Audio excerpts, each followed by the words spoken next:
19 June নয় 21 June পর্যন্ত রাজ্যে থাকতে চলেছে কেন্দ্রীয় বাহিনী, অর্থাৎ কেন্দ্রীয় বাহিনী রাজ্যে 21 জুন পর্যন্ত মোতায়েন করা থাকবে। এমনটাই নির্দেশ দেওয়া হয়েছে কলকাতা হাইকোর্টের তরফ থেকে ভোট পরবর্তী হিংসা রুখতে। আপনাদের জানিয়ে রাখি যে বিধানসভায় বিরোধী দলনেতা শুভেন্দু অধিকারী এবং আইনজীবী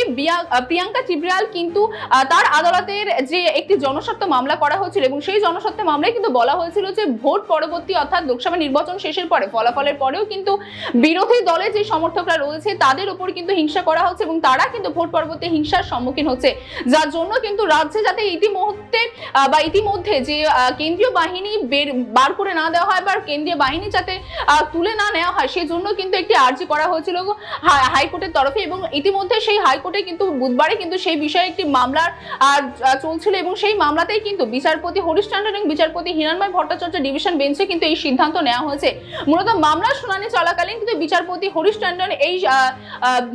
বলতে পারেন এই নির্দেশ দিয়েছেন যে রাজ্যে 21 জুন পর্যন্ত কিন্তু কেন্দ্রীয় বাহিনী মোতায়েন করা থাকবে। আপনাদের জানিয়ে রাখি যে বাংলায় কিন্তু ভোট পরবর্তী হিংসার ঘটনা নতুন নয় এবং সেই জন্য কিন্তু এই পরিস্থিতি রুখতে এর আগেই ইলেকশন কমিশনের তরফ থেকে জানানো হয়েছিল যে 19 জুন পর্যন্ত কিন্তু রাজ্যের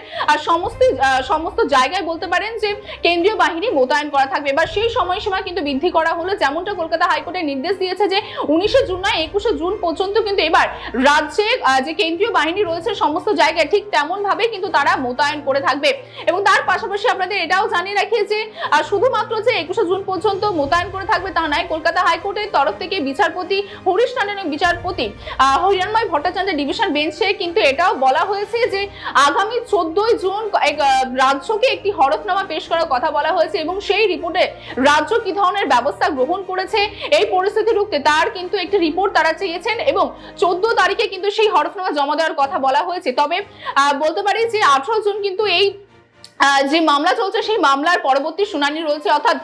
ইতিমধ্যে যে শুনানি বলা হয়েছে সেই শুনানিতে 21 জুন পর্যন্ত রাজ্যে কেন্দ্রীয় বাহিনী মোতায়েন করা থাকবে এবং 18 জুন এই মামলার আবার শুনানি রয়েছে এবং সেই 18 জুনের শুনানিতে কি বলছে কলকাতা হাইকোর্ট বা